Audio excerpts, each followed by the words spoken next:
Alright guys, so I've just released my new concrete shader, version 1. This is the very first shader that I've released, so I hope you like it, and please leave me some feedback and let me know what you think and if there's anything you would like me to add to it. So I'm going to show you how to install it and how it works. So I've got a brand new project here, and there's 2 or 3 ways we can use this. First off, we can go to File, Append, and what you should have downloaded is just this blend file. So we can double click on that. We can go down to Material, find the concrete one, and just click Append. And then we can click on our cube, go to the Materials, click the little material drop down here, choose Concrete. And now if we switch over to one of our rendered views, we'll see that it's all in there, and we can start playing around with it. So the other way is just to go File, Open, and just open the blend file.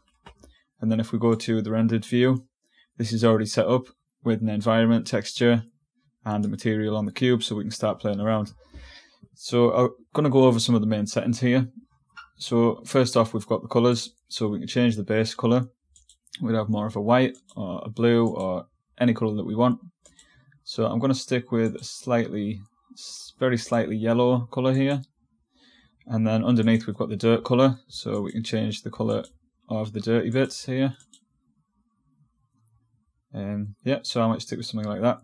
And then we've got the mix between clean and dirty, so we can have it totally clean, or we can bring in a bit of that dirt, or have it all the way, or we can just type in, so I might type in 0.75.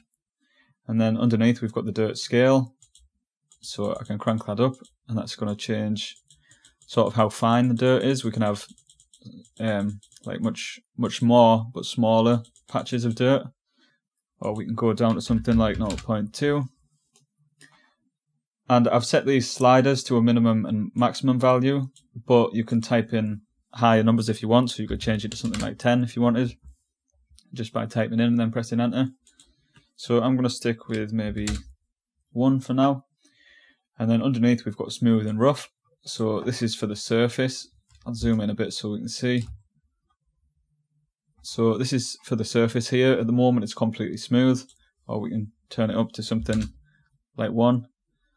And then we're going to get a lot of like grainy bumps on it. So I could try 0.4, and that just gives it that little bit of bumpy texture on the surface.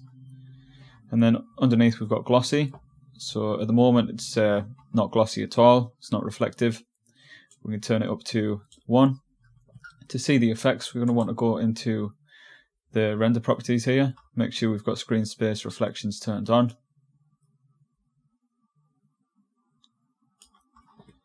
And the reflections are also affected by the bump here. So if we want it to be a much smoother surface, we'll need to change the smooth down to 0 here. And then we're sort of getting these wet looking patches.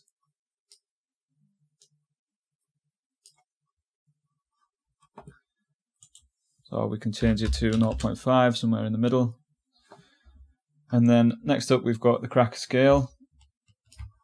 So I can turn this down to 1 if I want the cracks to be much further apart. Or I can turn it up to something like 6, and then we're going to get loads of smaller ones.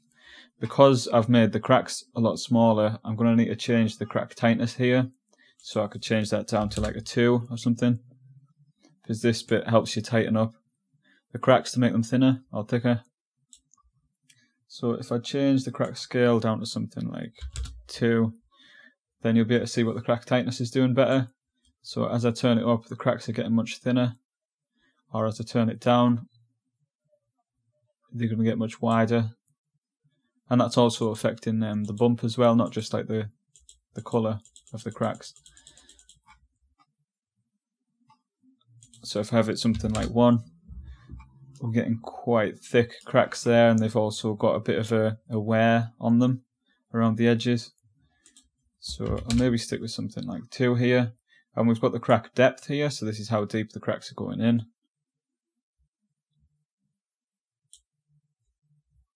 And when the crack depth is on full and you turn the tightness down, you get quite a stylized look with like a faded edge as well.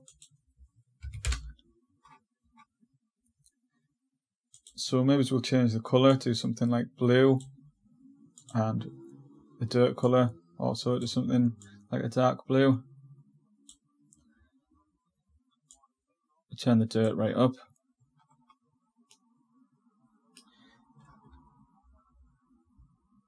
Maybe change the dirt scale to 0.2. Maybe try making it glossy. Yeah, so there we go. We can get some quite interesting looks just by playing with these few settings here. I think I'll maybe turn the glossy down 0.5 and maybe put the crack tightness up to something like 6.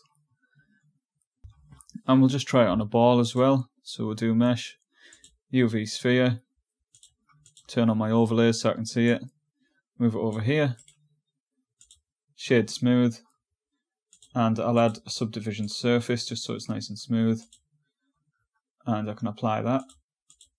And then if I go into the material tab, I'll just need to go into the drop down, concrete, and there we go. If I wanted to change the settings of this one, just click the new material icon here, and then I could go and change the colours of this one.